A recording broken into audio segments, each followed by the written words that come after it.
चाणक्य भारत के महान अर्थशास्त्री, राजनीतिक के ज्ञाता माने जाते हैं। वे बचपन से ही अन्य बालकों से भिन्न थे। उनके तार्किकता का कोई जवाब नहीं था। चाणक्य को बचपन से ही वेद पुराणों में बहुत रुचि थी। इतिहास में उनका नाम एक कुशल नेतृत्वकर्ता व बड़े रणनीतिकारों में शामिल है। इनको अनेक नामों से पुकारा जाता है, जिसमें कौटिल्य, विष्णुगुप्त, वात्स्यायन, मल्लनाग व अन्य नाम शामिल है। इन नामों के पीछे भी एक बड़ी कहानी है। ये कहानी इसके प्रतिशोध से जुड़ी है। मगर क्या आप जानते हैं कि इसके पिता की मौत ही चाणक्य के प्रतिशोध की वजह बनी थी? तो चलिए चलते हैं इस रोमांचक सफर में और जानते हैं चाणक्य के प्रतिशोध और मौर्य साम्राज्य की स्थापना के बारे में। चाणक्य का जन्म 350 ईस्वी पूर्व में तक्षशिला में हुआ था। उनके पिता चणक मुनि एक महान शिक्षक थे। उनके पिता ने बचपन में ही उनका नाम कौटिल्य रखा था। एक शिक्षक होने के नाते चणक मुनि अपने राज्य की रक्षा के लिए बेहद चिंतित थे। शायद यही कारण था कि चणक क्रूर राजा धनानंद की गलत नीतियों के खिलाफ थे। उन्होंने अपने मित्र अमात्य सक्टार के साथ राजा के विरुद्ध एक रणनीति बनाई। इसके बाद उन्होंने राजा धनानंद को सत्ता से उखाड़ फेंकने की प्रतिज्ञा ले ली। लेकिन जब इनकी इस योजना का पता धनानंद को लगता है तो ऐसे में वे चणक को कैद करने के लिए हुक्म दे देते हैं। फिर राजा ने चणक पर राजद्रोह का आरोप लगाते हुए सिर कलम करने का आदेश दे दिया। इसकी क्रूरता का यह आलम था कि उसने उनके कटे सिर को राज्य के मुख्य चौराहे पर लटका दिया था। पिता की मौत से चाणक्य को गहरा दुख हुआ। नन्हे कौटिल्य बिल्कुल बेसहारा हो चुके थे। उन्होंने अपने आप को किसी तरह संभाला और पिता के कटे हुए सिर के साथ उनका दाह संस्कार किया। इसके बाद चाणक्य ने अपने हाथों में पवित्र गंगा लेकर शपथ खाई, जब तक धनानंद वंश का नाश नहीं कर देता तब तक पका हुआ भोजन ग्रहण नहीं करूंगा। चाणक्य की कड़ी प्रतिज्ञा राजद्रोह की ओर संकेत कर रहा था। हालांकि उनको इस बात का भी डर था कि कहीं क्रूर राजा उन्हें भी ना मरवा दे। ऐसे में वे अपना घर बार छोड़कर जंगल की ओर चल पड़े। चाणक्य जंगल में भागते भागते थक कर मूर्छित अवस्था में पहुंच गए। तभी जंगल के मार्ग में से संत गुजर रहे थे। उन्होंने मूर्छित अवस्था में चाणक्य को देखा। उन्होंने उस बालक को उठाकर उसका नाम पूछा। चाणक्य ने धनानंद के डर से उन्हें अपना नाम विष्णुगुप्त बताया। उस बालक की अवस्था को देख संत को दया आ गई। वे चाणक्य को अपने साथ ले गए। उन्होंने ही चाणक्य को शिक्षा दीक्षा दिया। अब कल का कौटिल्य आज का विष्णुगुप्त बन चुका था। उन्होंने जल्द ही अपनी मेहनत और लगन से उच्च शिक्षा प्राप्त कर ली। बाद में उनकी निपुणता को देखते हुए उन्हें तक्षशिला का शिक्षक बना दिया गया। उस समय तक्षशिला पाकिस्तान के रावलपिंडी जिले में था। शिक्षक के पद पर रहते हुए विष्णुगुप्त ने अपनी बुद्धिमानी व कुशलता से पूरे तक्षशिला में ख्याति प्राप्त कर ली।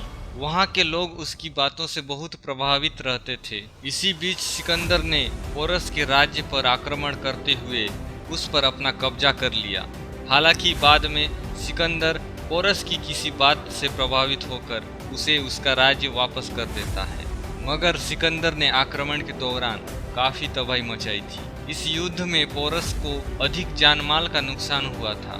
सिकंदर के इस विनाशक तांडव से चाणक्य भली भांति परिचित थे। इसी कड़ी में एक दिलचस्प बात है कि भारत पर अपना कब्जा करने की नीयत से सिकंदर अब तक्षशिला की ओर बढ़ चुका था। ऐसे में चाणक्य मगध चले गए। सिकंदर के भय से चाणक्य को राज्य की चिंता सताए जा रही थी। शायद यही कारण था कि वे दुश्मन धनानंद के दरबार में बिन बुलाए मेहमान की तरह पहुंच जाते हैं। वहां पहुंचकर वे राज्य की दयनीय स्थिति का स्मरण करते हैं। इसके बाद वे राजा धनानंद को सिकंदर के भारी उत्पात से आगाह करते हैं। वे राजा को बताते हैं कि महाराज दुश्मन मगध साम्राज्य की ओर बढ़ता आ रहा है। मगर भोग विलास में डूबा धनानंद ने उनकी एक बात नहीं सुनी, बल्कि उल्टा उन्हीं को अपमानित कर देता है। पिता के हत्यारे से अपमानित होना चाणक्य के लिए असहनीय बात थी। ऐसे में चाणक्य का राजा के प्रति और क्रोध उत्पन्न हो जाता है। ऐसे में उनके प्रतिशोध की ज्वाला भड़क उठती है। वे दोबारा धनानंद से बदला लेने के लिए प्रतिज्ञा लेते हैं। चाणक्य कसम खाते हैं कि जब तक बदला पूरा नहीं हो जाता तब तक मैं अपनी शिखा को नहीं बांधूंगा।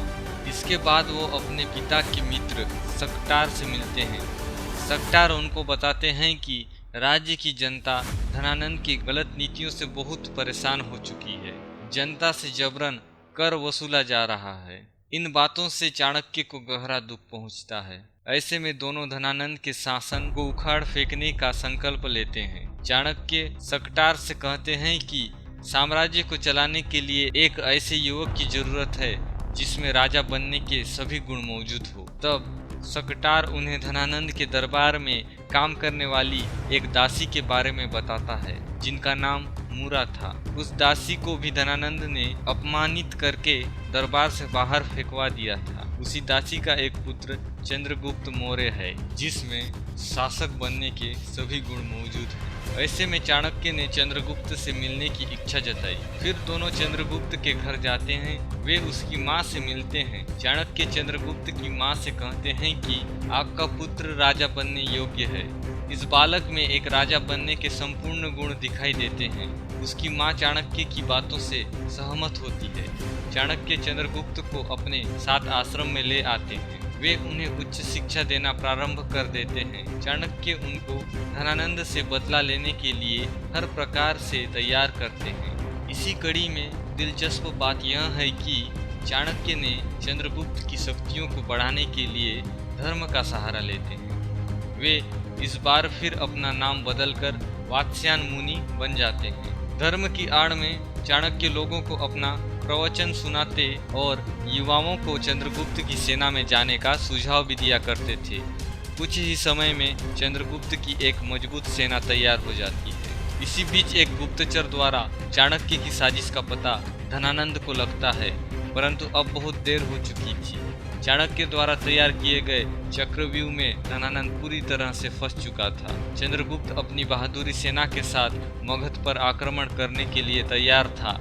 ऐसे में भोग विलास में डूबे धनानंद को कुछ समझ नहीं आ रहा था। वह चाणक्य की रणनीति के विरुद्ध कोई फैसला लेने में असमर्थ था। उसकी नीतियां धनानंद के गले की फांस बन चुकी थी। ऐसे में चाणक्य इस वक्त को भुनाते हैं और चंद्रगुप्त को मगध पर आक्रमण करने का हुक्म दे देते हैं। उनकी आज्ञा का पालन करते हुए चंद्रगुप्त मौर्य मगध पर आक्रमण कर देते हैं। चंद्रगुप्त ने अपने कुशल नेतृत्व में धनानंद समेत उसके पूरे वंश को मौत के घाट उतार देते हैं। इस तरह चंद्रगुप्त चाणक्य के प्रतिशोध को पूरा करते हैं। चाणक्य अपनी कुशल कुटिलता से धनानंद से बदला लेने में कामयाब हो जाते हैं। इसके साथ ही एक क्रूर और अत्याचारी शासक का अंत हो जाता है और मौर्य साम्राज्य का उदय होता है। इस वीडियो में बस इतना ही। मिलते हैं और ऐसी कहानियों के साथ अगली वीडियो में। धन्यवाद।